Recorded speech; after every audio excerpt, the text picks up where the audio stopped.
Aujourd'hui, nous allons découvrir le jeu Cabot, un jeu d'observation et de bluff pour 2 à 5 joueurs à partir de 8 ans et pour des parties d'environ 20 minutes. Au début de la partie, on distribue à chaque joueur 4 cartes et on révèle la première carte de la pioche. Notre objectif va être d'avoir le plus petit score devant nous en additionnant la valeur des cartes. Les cartes vont de 0 à 13. Au début de la partie, on va regarder 2 de nos cartes secrètement et bien se souvenir des numéros que nous avons. À mon tour, je peux choisir entre 3 options. Je peux récupérer la carte de la défausse et l'échanger avec une carte ou plusieurs devant moi. Je peux choisir une carte de la pioche et remplacer également une carte devant moi. Ou je peux annoncer Cabot. Cabot va mettre fin à la partie, chaque joueur va avoir encore un tour et ensuite on va décompter les points. Dans mon cas ici, la carte 6 va être intéressante. Je décide donc de la prendre et de remplacer une de mes cartes. C'est donc au joueur suivant qui décide de prendre dans la pioche et de remplacer l'une de ses cartes. Le joueur suivant souhaite également piocher et il pioche ici une carte avec un effet. Il existe 3 effets dans le jeu, l'effet regarder, l'effet d'espionnage et l'effet d'échange. Pour activer un effet, on est obligé de le défausser. L'effet regarder va nous permettre de regarder l'une de nos cartes. L'effet d'espionnage va nous permettre de regarder la carte d'un autre joueur. Ça va être le moment de bluffer en lui faisant croire que soit c'est une bonne carte, soit une mauvaise carte. Et enfin, on en a un dernier qui est échangé. Dans ce cas-là, on va pouvoir échanger n'importe quelle de nos cartes contre la carte d'un autre joueur. C'est de nouveau à mon tour, alors je décide de piocher.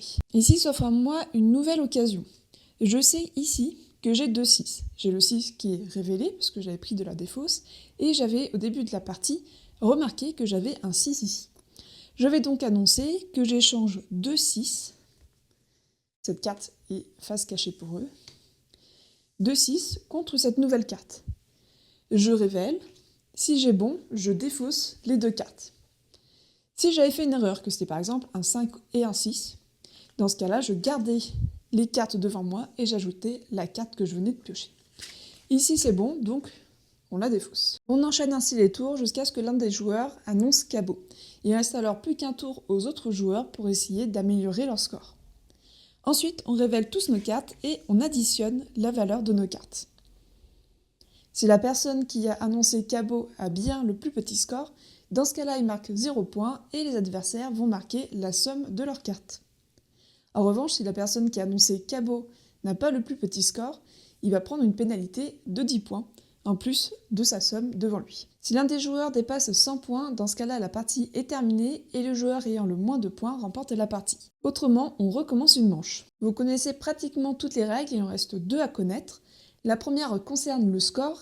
Si un joueur atteint exactement 100 points, il a une seconde chance. Il redescend alors à 50 points et la partie continue. La deuxième règle à connaître, c'est si une personne dispose des 2 cartes 12 et 2 cartes 13 du jeu. Dans ce cas-là, il réalise un kamikaze.